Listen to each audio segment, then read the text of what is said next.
para a escolha de candidatos a prefeito e a vereador. E aqui no programa, a gente sempre analisou que o prefeito de Porto Velho, o doutor Hildon Chaves, que vinha sinalizando que não seria candidato, pode ser candidato. Até agora, a convenção não terminou ainda do PSDB de Porto Velho, mas a minha análise ainda é de que ele será candidato a prefeito à reeleição. É um cenário com ele e é um cenário sem a participação dele. São dois cenários totalmente diferentes. Um com o prefeito Hildon, né? Se ele vai a segundo turno, se ele vai vencer a eleição, é uma consequência da própria campanha e do trabalho que ele desenvolveu. Porque na eleição passada, de 2016, ele ganhou a eleição porque ele está sendo analisado como o melhor. Hoje ele está sendo julgado pelas suas ações, pelo seu comportamento e procedimento como prefeito. Então já se conhece quem é o prefeito Hildon Chaves. Na época não se conhecia, era uma aventura que Porto Velho fez naquele do deixa eu cuidar de você. Hoje não é mais uma aventura, hoje é uma realidade. Hildon Chaves será, se for candidato, julgado pelo que fez, pelo que disse, pelas suas ausências, pela sua presença. Aí é a convenção que vai escolher e você, eleitor de Porto Velho, é quem vai tomar essa decisão. De qualquer forma, estamos esperando que termine a convenção para saber se ele realmente é candidato. Mas a outra parte dessa moeda, são uma moeda de várias faces, não só de uma. Uma moeda tem 18 faces, né? Não tem duas faces.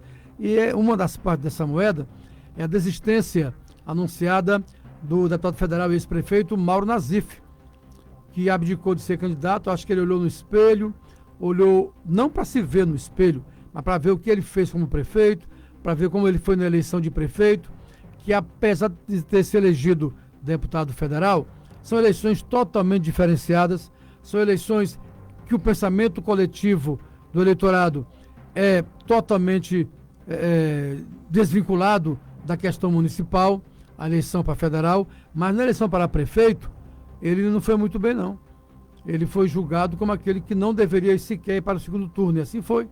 Então ele pensou, olhou o paletó dele, olhou a figura dele, pensou no irmão dele e falou, não, eu não vou ser candidato, não. E o Mauro Nazif desistiu de ser candidato.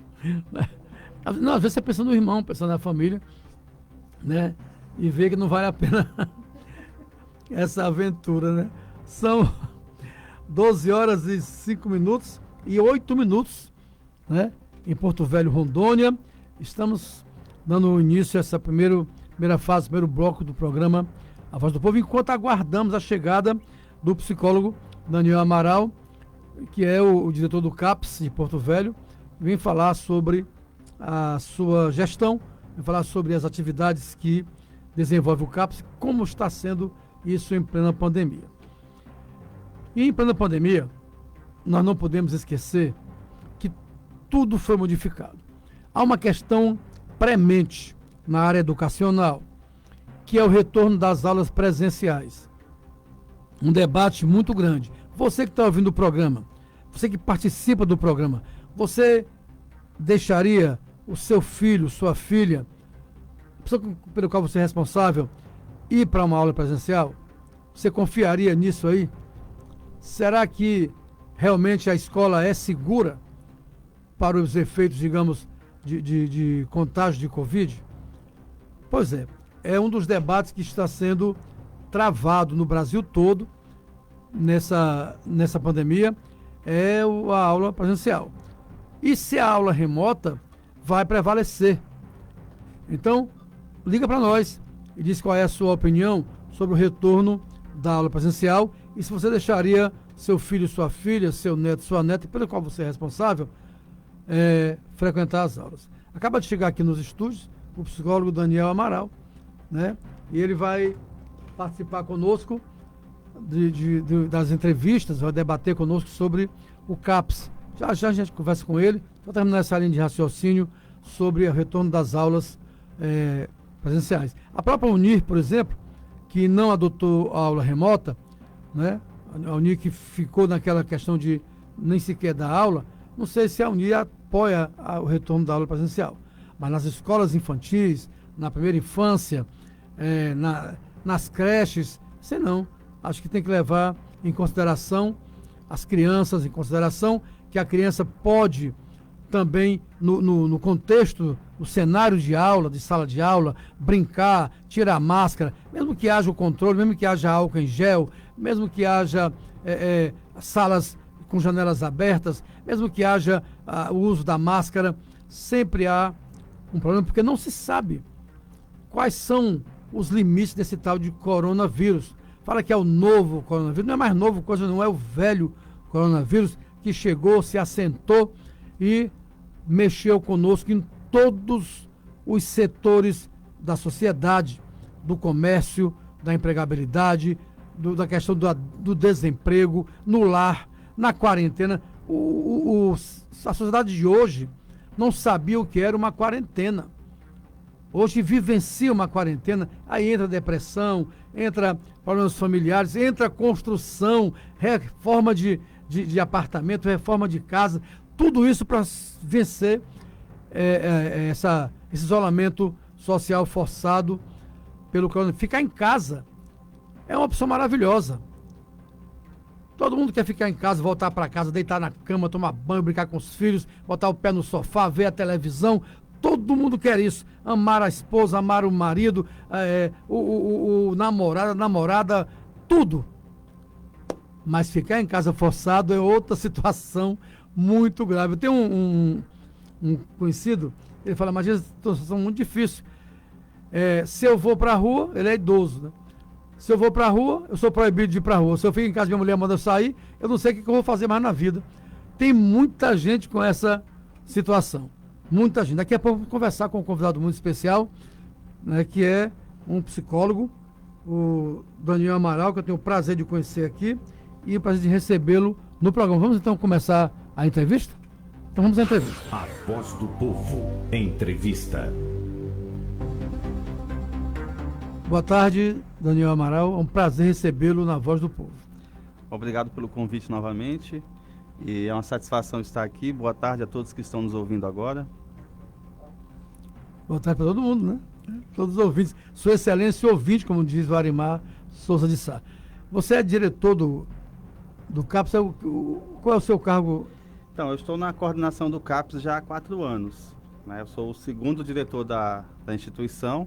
Antes de mim foi a psicóloga Sandra, que ficou por lá em torno de 8, praticamente 9 anos, à frente da direção.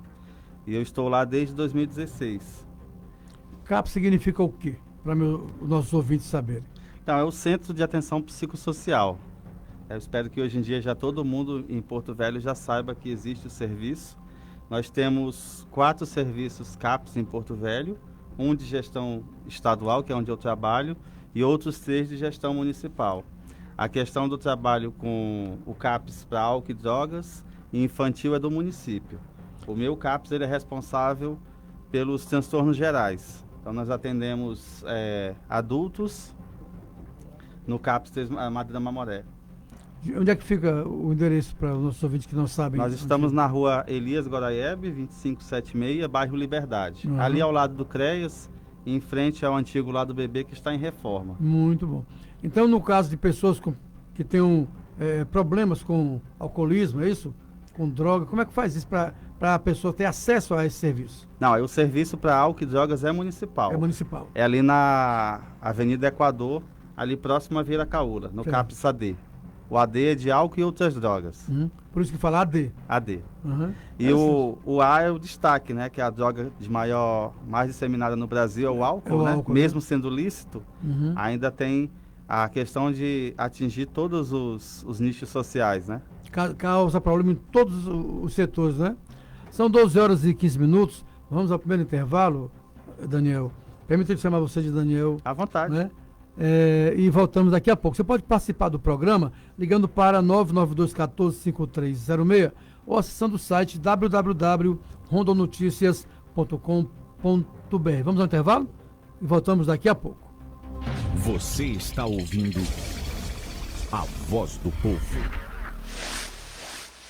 Agrolab Amazônia, a maior feira agro da região norte, 100% digital e gratuita, com palestras online, exposição virtual de produtos, máquinas e implementos, rodadas de negócios, leilões virtuais e muito mais. Inscreva-se agora em www.agrolabamazônia.com. Patrocínio Aptipar, Agrofish, Facer, NBS Telecom, Senar, Faperon, Cicobi, Stara e UziPay. Realização Sebrae. O que você procura para o seu pet, você encontra na Clínica Veterinária Porto Velho. Consultas, vacinas, cirurgias, internação, urgência e emergência. Tudo mesmo. São vários anos dedicados à medicina veterinária. Atendimento feito com amor e muito cuidado. O seu amiguinho merece. Faça uma visita e conheça a Clínica Veterinária Porto Velho. Rua Raimundo Cantuária, 2884, entre Jorge Teixeira e Elias Goraebe. Bairro Roque. Fone 32234724. WhatsApp 984016382. 999813642. Clínica Veterinária Porto Velho. Você ama, a gente cuida. A informação precisa, com credibilidade. Os fatos no ar, no momento em que eles acontecem. Você só tem um caminho. Acesse o site www.rondonoticias.com.br. A informação mais confiável. www.rondonoticias.com.br. Se você não acessar, pelo menos já sabe o que está perdendo. O Nativida é referência no estado na realização de exames de triagem neonatal. O teste do pezinho é um direito de toda criança. O ideal é que seja realizado entre o 3º e o 5º dia de vida do bebê. Teste do pezinho, um programa do Ministério da Saúde e Governo do Estado. As coletas são realizadas nas unidades de saúde do seu município e no Nativida. Telefone 3222-4499. Nativida, o melhor cuidado para o seu bebê. A voz do povo. São 12 horas e 17 minutos em Porto Velho, Rondônia.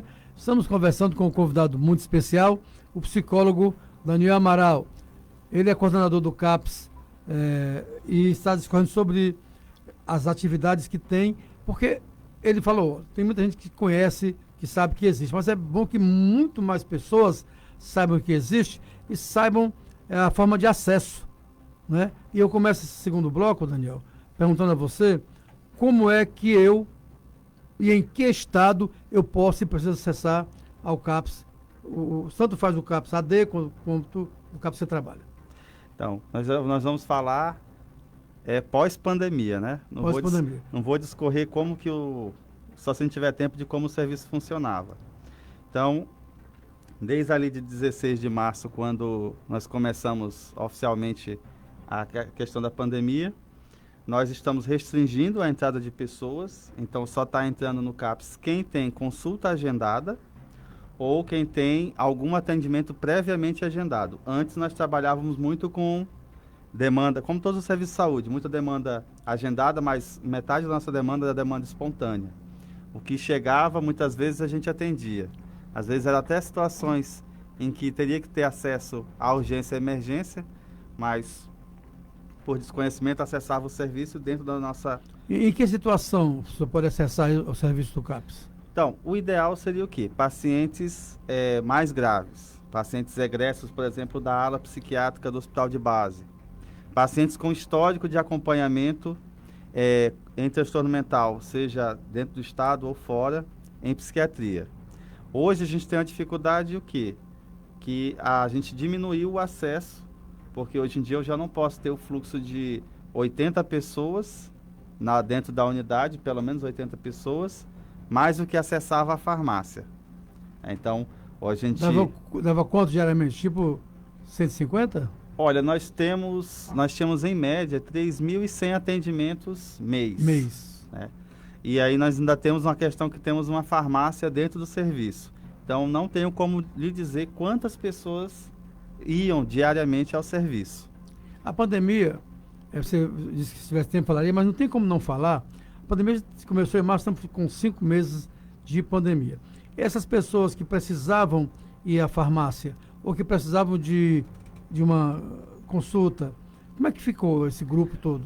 Então, o que ocorre? Nós não desmarcamos, né? Tinha aquela questão logo de início, se o serviço continuaria sendo mantido aberto ou se iria se privilegiar a questão da rede hospitalar.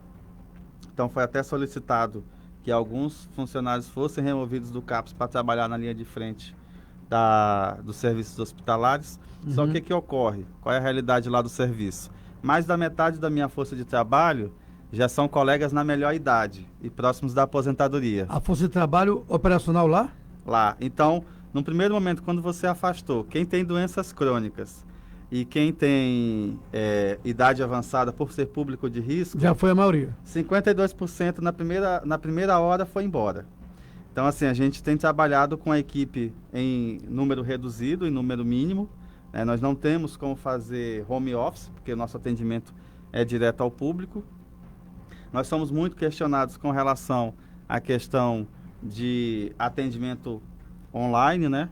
Mas, assim, são 2 pesos e 2 medidas, porque a gente não sabe se todos os nossos clientes têm acesso à internet. E outra questão, porque esse acesso foi dado a outros serviços, tipo, da gestão municipal a questão do call center. Então, é algo que a gente não conseguiu oferecer em meio a essa pandemia. Então, o que houve? Quem pôde ser mantido efetivo no serviço foi mantido. Nós continuamos atendendo todos os pacientes que estavam agendados antes do dia 16 de março, não foram desmarcados, foram atendidos. Mesmo com o quadro reduzido de operacionais? Mesmo com o quadro reduzido, todos foram atendidos. O que é que nós tivemos que suspender? Atividades coletivas. Então, nós temos várias atividades que aconteciam em sala de recreação, vamos colocar nessa palavra assim, na quadra de esportes que nós temos, e essas atividades coletivas foram suspensas. Só aí já é um grande peso o nosso público que era atendido. Para você ter ideia, nós temos um paciente que há quase 20 anos não era internado na psiquiatria do HB e, infelizmente, mês passado foi internado. Agravou o quadro? Agravou o quadro pela questão do afastamento social. E o que a gente manteve? Alguns colegas médicos também de idade mais avançada tiveram que se afastar. Recebemos reforço de 2 colegas da Policlínica Oswaldo Cruz, e vemos mantendo o serviço. Tivemos que reduzir, é claro, o número de pacientes na agenda e tivemos que adotar uma estratégia diferente para cada colega médico. Então, eu tenho um colega médico que já tem mais de 70 anos. Se afastou no primeiro momento 1 mês, mas quis retomar. Então, ele continua fazendo, renovando receitas e fazendo alguns poucos atendimentos presenciais. É presencial mesmo? Alguns poucos, porque a gente até toma conta dele, né? Se pudesse, ele estava atendendo todo mundo, como ele está acostumado. E aí, quando é um paciente em crise que precisa de algum cuidado, a gente tem destinado para outro colega, ou mais jovem, ou que já teve Covid e, graças a Deus, não teve nenhuma então, consequência. Hoje você tem que fazer digamos, esse balanceamento, né? De faixa etária, de condições físicas, se já teve ou não Covid, do próprio pessoal que você trabalha. A unidade em que eu trabalho, a gente teve, dentro do possível, tomando cuidado com os equipamentos de proteção, eu digo que a gente tivemos já vários casos de colegas contaminados com Covid, mas assim, não foi uma questão que parou a unidade. A gente conseguiu minimamente contornar. Então, foi um colega agora, ele melhorou, apareceu suspeita de outro. Mas para a gente que trabalha na saúde, desde o primeiro momento tem sido muito difícil. Até porque tem muito profissional de saúde que foi acometido com a Covid, né? Tem. Muitos. E aí nós tivemos, no primeiro momento a gente atendia, tivemos uma atenção com os colegas da saúde, né? Hoje em dia a gente tem menos colegas da saúde procurando o serviço, mas tivemos bastante nos primeiros meses da pandemia. E nós temos tentado contornar. Agora nós não conseguimos atender no ritmo e no volume que nós atendíamos antes. O psicólogo Daniel Amaral, uma das questões que o mundo todo vive, o Brasil também, Rondônia, é essa questão de internar pessoas com problemas psiquiátricos, né? A relação entre família, ele e a internação. Vocês trabalham para reduzir a internação? Como é que vocês conseguem fazer esse controle? Então, fora da pandemia, nós realizamos também acompanhamentos domiciliares. Então, o paciente que é nosso e ele vem a ser internado, a gente monitora enquanto ele está na psiquiatria. E aí, quando ele sai, em 30 dias, ele já é encaminhado de volta ao serviço. Na rotina, há uns 3 anos atrás, efetivamente, a gente acompanhava 100% dos pacientes que a gente saía de alta da psiquiatria. E nós percebemos que houve... Quando sai da alta, é que vem para vocês? Não, coloco assim. O paciente, ele deu entrada conosco. Então, é muito raro o paciente que ele dá entrada na psiquiatria e ele já não faz acompanhamento em algum CAPS. Uhum. Pode haver, mas não é a grande maioria. Muitos dos que são internados na psiquiatria, eles são reincidentes, que é aquela questão, várias vezes ele é internado novamente. E aí a gente costuma acompanhar. O que de experiência a gente já observou? Se a gente não fizer esse olhar, muito provavelmente em 15 dias, às vezes em poucos meses, ele vai estar internado de novo. Uhum. Se a gente acompanha, o paciente grave, eu estou falando, provavelmente nos próximos 2, 5 anos, talvez ele não seja internado. Porque o que é importante? A gente tem sempre na nossa cabeça a questão da cura. Só que o transtorno mental... A meta é a cura? O transtorno mental, ele é uma doença crônica, como a diabetes, como a pressão alta. Então, a gente vai ter que controlar com medicamento, com os atendimentos psicoterápicos e, o mais importante, apoio da família, mudança nos hábitos de vida. Tanto que a gente observa o quê? Pobreza, é lógico que ele sempre vai complicar a vida de qualquer pessoa. Qualquer pessoa.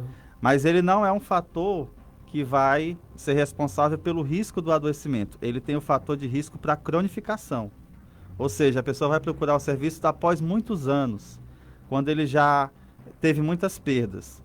E aí o objetivo principal nosso é que não haja essa perda do vínculo do paciente com a família. E esse é o problema que vocês têm que enfrentar? Eu vou perguntar, a família, principalmente a família mais pobre, de situação mais, digamos, vulnerável financeiramente, ela não tem aquele anseio de tirar aquele paciente, aquele membro para internar? Independe do nível social.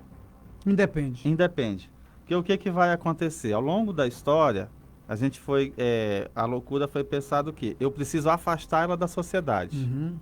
Então, essa mudança é dos anos 70 para cá, quando a gente vai começar a trabalhar com a questão do transtorno mental, e se acentua nos últimos 20 anos. Então, hoje, a gente está desconstruindo uma história de séculos. Então, a gente está desconstruindo. Então, eu não posso dizer para uma família que internou seu familiar 30 anos atrás, olha, você abandonou. Não. Naquela época, o normal era você deixar lá. Então, você desconstrói essa história para construir uma outra história? Exatamente. Então, qual é a ideia hoje? É que essa pessoa ela tem que ser inserida na comunidade.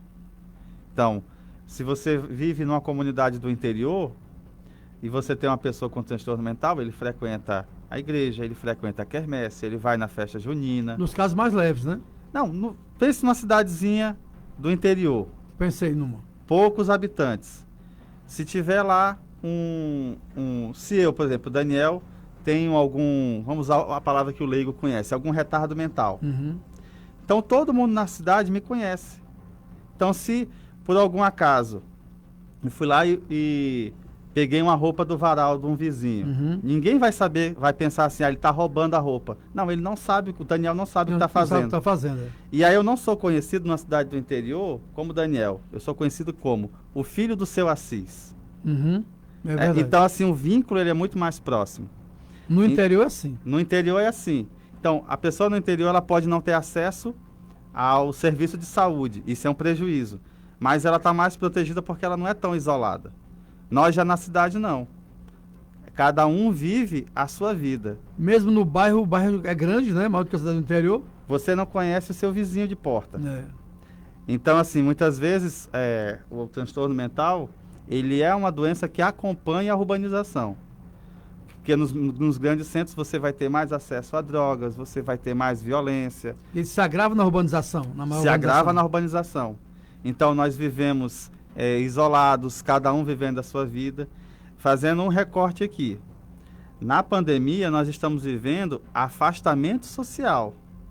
Isolamento social é outra coisa.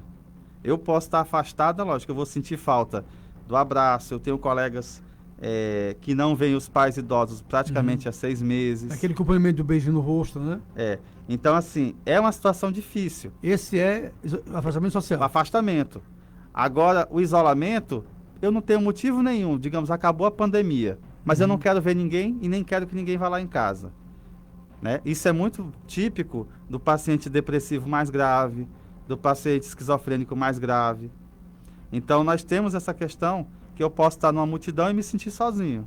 Eu posso estar no meio da pandemia, mas pode ser uma oportunidade de eu ter refeito antigas amizades. Muito bom. Estamos conversando com o psicólogo Daniel Amaral, dando aqui uma aula de socialização do paciente com transtorno, da pessoa com transtorno mental, que a gente chama de retardado mental às vezes, né?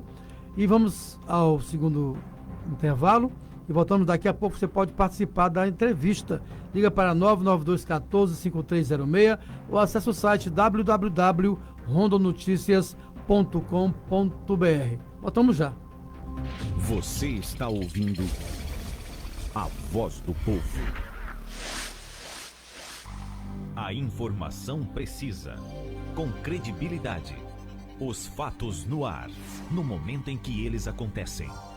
Você só tem um caminho. Acesse o site www.rondonoticias.com.br. A informação mais confiável. www.rondonoticias.com.br. Se você não acessar, pelo menos já sabe o que está perdendo. Agrolab Amazônia, a maior feira agro da região norte, 100% digital e gratuita, com palestras online, exposição virtual de produtos, máquinas e implementos, rodadas de negócios, leilões virtuais e muito mais. Inscreva-se agora em www.agrolabamazônia.com. Patrocínio Atipar, Agrofish, Facer, NBS Telecom, Senar, Faperon, Cicobi, Stara e UsePay. Realização Sebrae. O Nativida é referência no estado na realização de exames de triagem neonatal. O teste do pezinho é um direito de toda criança. O ideal é que seja realizado entre o 3º e o 5º dia de vida do bebê. Teste do pezinho, um programa do Ministério da Saúde e Governo do Estado. As coletas são realizadas nas unidades de saúde do seu município e no Nativida. Telefone 3222-4499. Nativida, o melhor cuidado para o seu bebê. A voz do povo. São 12 horas e 33 minutos em Porto Velho, Rondônia. Estamos conversando com um convidado muito especial, o psicólogo Daniel Amaral, que é coordenador do CAPS, né? E discorrendo aqui sobre a ação do CAPS na questão assistencial, na questão de consulta, o que a pandemia causou para, digamos assim, interferir profundamente no atendimento nas ações, e a questão da farmácia, né? Lá tem uma farmácia, a pessoa precisa ir. Então eu vou perguntar para o Daniel como é que a pessoa que precisa ir na farmácia está fazendo hoje, qual é o horário que pode ir, se está sendo atendido ou não. Então, hoje o CAPS está com a farmácia funcionando das 13 horas às 18 horas de segunda a sexta-feira. Nós mantemos sempre atualizado no portão da unidade as medicações que nós temos para disponibilizar, que são diferentes da medicação disponível do município. O município ele tem toda a sua cesta básica de medicamentos disponível na plataforma Farmapub, Bemudo, né, de público, farmapub.portovelho.gov.br. Lá você acessa. Você sabe da dipirona ao Aldol. No estado nós não temos uma plataforma online ainda. Então a gente disponibilizou o telefone da farmácia da unidade e deixamos sempre atualizados a lista no portão. Você tem um cadastro de pessoas que usam ou ele é renovado toda hora? Então, nós mantemos o controle de saída. Então, por exemplo, se você for, hoje é dia 15, se você for pegar a sua medicação e for entregue a medicação para 60 dias, né? Então, você só vai poder pegar a medicação novamente, nós estamos em setembro, dia 15 de novembro. Então, se for antes disso, não tem a justificativa, a menos que o médico tenha mudado a prescrição. Mas aí tem esse controle. Então vai ter lá o seu nome, número do cartão do SUS, como é feito em todas as farmácias, inclusive da CEMUS e da CESAL, trabalham assim. A pessoa acessa a plataforma, né? Qual é? Repete aí, por favor. Farmapub, Farmapub. PUB, né? Uhum. farmapub.portovelho.gov.br. Porto Velho por extenso. Por extenso. Não precisa colocar www. Começando a digitar Farmapub, automaticamente o Google já encontra.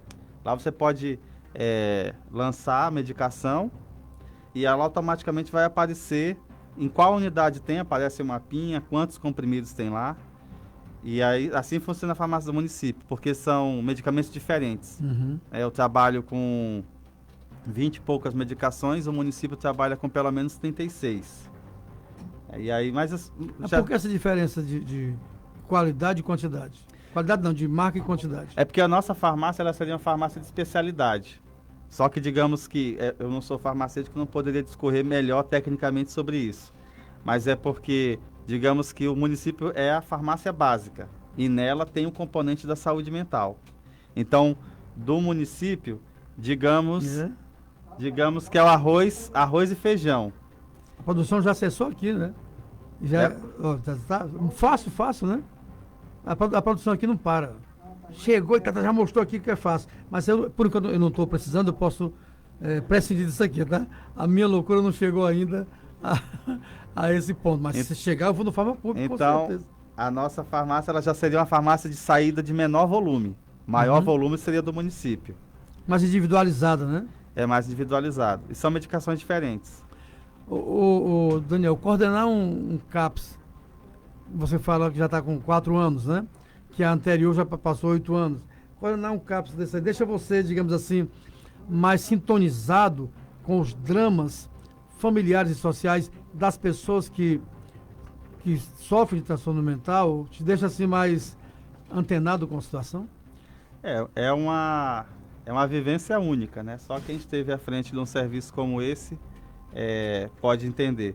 A gente percebe até que outros colegas da saúde veem a saúde mental como uma coisa muito distante, mas está no seu dia a dia. Se você vai atender, fazer um planejamento familiar e vai atender uma gestante e você não pergunta coisas básicas como se ela deseja essa criança, se você vai só fazer a mensuração da barriga, você não está fazendo o atendimento integral. Então a gente acaba exposto a situações diferenciadas, mas que a gente não pode dizer que a saúde mental só é feita no CAPS. Desde 2011, todas as unidades de saúde são pontos de atenção psicossocial. Todas elas? Todas elas, mesmo que a gente não se reconheça nisso. Mas para internação só tem hospital de base, para internar. Só que a internação, ela deve ser o quê? Hoje em dia, pontual e por um tempo mínimo possível. Então, não posso deixar uma pessoa há mais de 2 anos internado. A gente sabe que existe um número pequeno de pacientes que são refratários à medicação, que realmente é muito difícil você contornar. Mas a crise, você tem como tratar e o ideal é que essa pessoa, o mais rápido possível, volte para a sociedade. Daniel, eu vi um comentário uma vez, lá na Zona Sul, um cara estava zangado e tal, ele falou assim, olha, eu tenho um atestado de louco, eu posso fazer o que eu quiser, que eu tenho um atestado. Esse cidadão, ele é louco mesmo ou ele tem só um atestado para ter essa conscientização? Então, o que vai acontecer? Então, estamos falando já na esfera... não é na tua esfera... eu estou falando na esfera judicial. Então, o que vai acontecer? Se o cidadão ele comete uma infração, um crime, quando nos autos do processo ele vai ser avaliado. Então, ele pode ser imputável, ou seja, ele sabia o que estava fazendo. Ele pode ser semi-imputável. Então, ele sabia, mas não tinha muito controle, mas ele arca com a responsabilidade em certo nível. E tem o que é inimputável. Então, ele, dentro do processo, vai se ver que ele não tinha capacidade de discernir o que ele estava fazendo. Agora, se a pessoa usa de um atestado para bater em alguém ou fazer o que quer que seja, aí já é outra história. É outra história, né? Eu já tive paciente que queria que o médico desse um laudo desse. Não, se bater em meu carro no trânsito, eu quero ter um motivo, eu quero ter um atestado para poder dar uns socos no outro motorista. Eu falei, não, aí... E eu sei que você veio aqui falar do caso, mas eu não consigo me conter, não ver um psicólogo ativo como você, atuante como você, antenado com a situação, sem fazer a pergunta que eu vou fazer agora. Vemos recentemente um caso daquele cidadão lá que atirou pedra nos carros e atingiu até uma acadêmica que ficou em UTI. E outras vezes mais. Ele foi preso, né? Esse cidadão, sendo ele considerado realmente com transtorno mental, né? Ele é inimputável e pode voltar a fazer a mesma coisa na rua? Então, se ele for constatado que ele tem um transtorno mental, ele vai para um regime diferenciado. Né? Se ele for condenado, ele vai para um regime diferenciado, que a gente chama de medida de segurança. Certo. Então, ele tem Mas não é prisão, né? Ele tem um processo diferente. Hoje em dia, a Casa dos Medidas ela é ao lado do N. Pinheiro, mas não é uma situação de prisão. Existe essa Casa de Medidas? Existe a Casa de Medidas aqui em Porto Velho. Interessante saber disso. E aí, o que vai acontecer? Digamos que eu fui decretado como medida de segurança. Nos próximos 2 ou 3 anos, eu vou ficar sendo avaliado. Se dependente for comprovado que eu não tenho critério para medida de segurança, eu volto para a cela comum. Agora, nesse caso aí, específico dessa moça, a gente não pode se pronunciar se não fez o exame do caso. Não pode afirmar nada disso. Não pode né? afirmar. E a gente tem que observar que a gente tem visto o aumento de pessoas em situação de rua, que a gente vê que visivelmente, provavelmente por uso de substância, não que hoje em dia ainda façam uso de drogas, né? Vamos separar, que provavelmente elas estão em situação de rua porque a droga foi o ponto de ignição, né? O que desencadeou a doença. Ele poderia viver ali anos sem manifestação daquela doença ou jamais manifestar. Mas faz uso de drogas, e isso pode ser uma catapulta, né?